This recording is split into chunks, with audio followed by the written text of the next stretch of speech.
Mr. Harvey went through these horrible experiences for 3 years. For 3 straight years, until he decided to talk to his counselor in school. When that happened, the police came into his house and arrested his foster parents. Here's a newspaper article that talks about when this happened and when the police got inside. Exhibit A.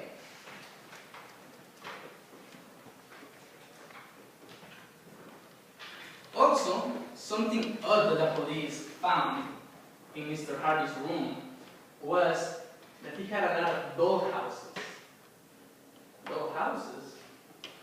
Jose, what does this have to do with the, with the case? Like, dollhouses, that's nothing. Of course that's nothing. Those are like inoffensive things, right? Dollhouses, they are nothing. However, Mr. Harvey had these dollhouses up until now. Don't worry, I'll get to that. After this horrible experience, Mr. Harvey went to many psychologists and they declared that he had borderline personality. What is this?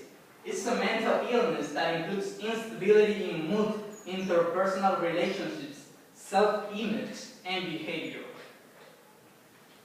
Yes. And even though Mr. Harvey tried to have a good life, to live as a normal person, he couldn't. Why? Because he still kept making those doll houses when he had that horrible experience with his foster parents. Here we see a picture of Mr. Harvey that we all already know with his doll houses. Exhibit B.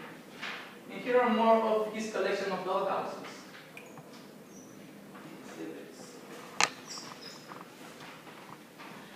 Members of the jury, do you know how hard it is to lose someone you love? Do you know? Do you? Have you ever lost a parent? Have you ever lost a wife? A brother or sister? Well, some of you may know about it. After Mr. Harvey graduated, he married. And after 4 or 5 years of marriage, his wife died. Now imagine Mr. Harvey, already with borderline personality, a great mental illness, having to cope with the loss of his wife. Mr. Harvey stopped taking his medications. He stopped going to his psychologist meeting. And he isolated himself from everybody. Then, Mr. Harvey went to see his psychologist. And the psychologist noticed what was happening to Mr. Harvey, all his problems, that he stopped taking his medications, he was isolated, he was overcome with grief. Here is a report from Mr. Harvey's psychologist stating that. Your Honor, may you please read that to the jury? Yes. Dear members of the jury and Your Honor, my patient John Harvey suffers from borderline personality, and due to the events that led to the death of his wife, he stopped taking his medications and became isolated from the people around him. He's mentally unstable and needs to be treated as fast as possible. Members of the jury, as the prosecutor already stated, Mr. Harvey chopped up this girl to pieces. He put those pieces in a box, in a bag, and then threw it in the safe. Is that normal? And even more than that, he felt pleasure, just as the prosecutor stated too. He felt pleasure in killing. Is that normal? Feeling pleasure for someone else's pain? Well, it's not normal. And it has a name. It's called sadistic disorder or sadism. You feel pleasure by inflicting pain to others. Mr. Harvey surely had this mental illness too.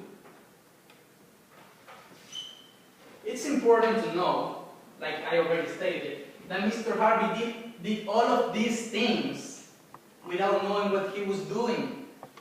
He's crazy. He is crazy. Mr. Harvey is crazy. My patient, Mr. Harvey, the defendant, he chopped off this girl's body into pieces and put them in a safe. Oh yeah, that's the name of another disorder. It's called psychosis, when someone cannot differ from reality and fantasy.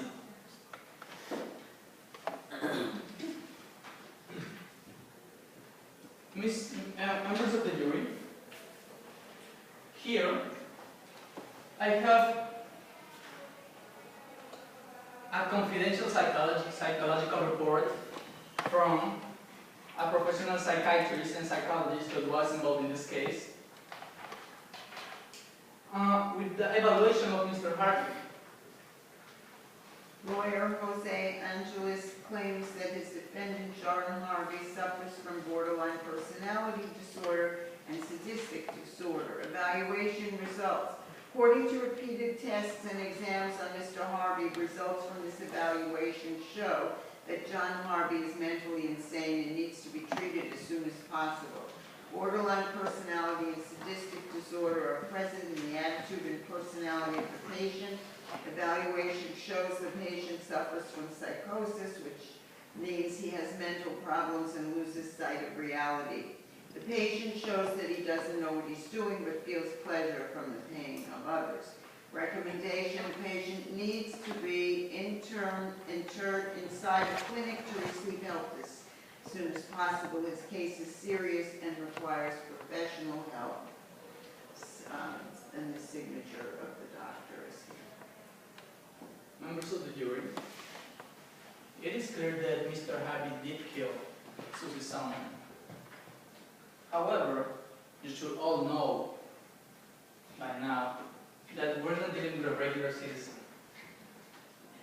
We're dealing with a mentally ill person that doesn't have one illness but 3 illnesses: borderline personality, sadistic disorder, and psychosis. A man who lost sight of who he was a long time ago by all the traumatizing experiences that he went through. You are going to send Mr. Harvey to jail. But what will that accomplish? You think that's the right answer? You're sending Mr. Harvey to jail? You want him to kill other people in jail? He's crazy. He needs help. Members of the jury, even if Mr. Harvey does go to jail, what happens if he gets out of jail? He will start doing the same thing, killing your children, killing people, and not because he wants to, but because he's mentally ill. He needs help.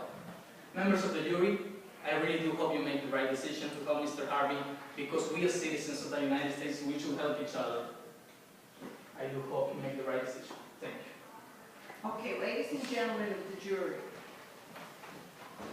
we will instruct you not to discuss this case between now and Wednesday. Do not discuss it amongst yourselves. You are sequestered.